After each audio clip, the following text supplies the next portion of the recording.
خوش آمدید۔ آپ دیکھ رہے ہیں اردو سٹوری کلب، جہاں ہر کہانی میں چھپا ہوتا ہے مزہ، سبق اور جادو۔ چلیے شروع کرتے ہیں آج کی کہانی۔ سمبا دی لائن کنگ۔ ایک بار جنگل میں ایک ننھا سا شیر پیدا ہوا۔ نام رکھا گیا سمبا۔ سب جانتے تھے کہ یہ چھوٹا سا بچہ ایک دن جنگل کا بادشاہ بنے گا، مگر سمبا خود بہت شرارتی نکلا۔ ہر وقت کودتا جھومتا، کبھی بندر کی دام کھینچتا تو کبھی ہاتھی کے کانوں میں آوازیں دیتا۔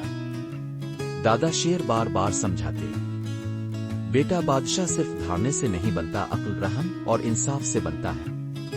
مگر سمبا تو بس ہنستا، اور ایک دن تو اس نے مگرمچھ کی ناک پر بھی چیونٹی رکھ دی۔ جنگل میں کوہرام مچ گیا۔ ایک دن ایک بڑا مسئلہ ہو گیا۔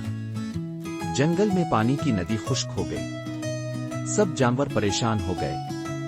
سمبا کے سامنے اب پہلا بڑا امتحان آ گیا۔ وہ خاموشی سے اکیلا ندی کے سوز تک گیا۔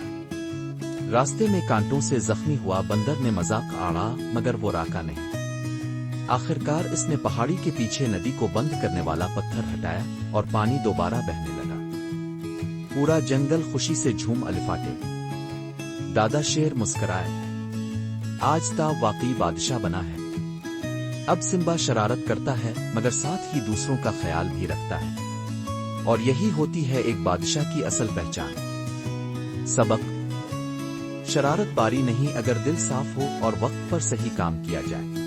اگر آپ کو یہ کہانی پسند آئی ہو تو اردو سٹوری کلب کو ضرور سبسکرائب کریں اور اگلی دلچسپ کہانی کے لیے تیار رہیں۔